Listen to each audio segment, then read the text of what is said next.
Ban wanra ya ka khana lane ban lum ya ka khana jong ki por ki bladap laga dai sapang ki riurim ki riuyale lane ki riu pokmat lane ki shnong ki thau bat ki jaka ki puta lane ki ek ki ba ki pateng ki ba manta kimtim kalong ka ba e bha bat ka ba bat por bha ban panandor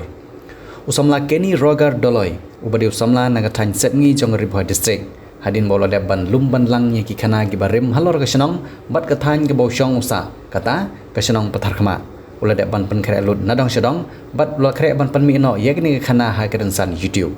ngini pet kendiat ya ke benta ke bekong san jong ne ke documentary film halor ke senong petar khama bat ke jingkeran nagaliang jong usamla Kenny Roger Doloy ubala penwan dor ye kene ke documentary film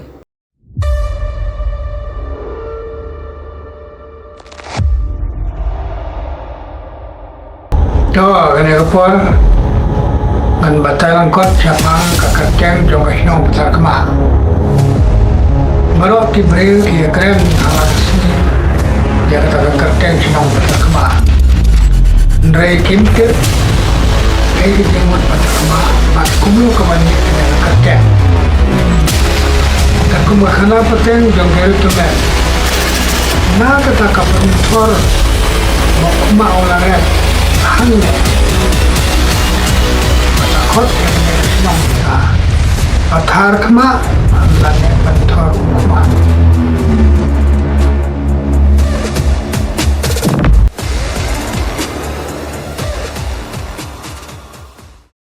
Kublai pi baro ka kerteng jonga de Kenny Doloy nga shonga sa ha po terkhma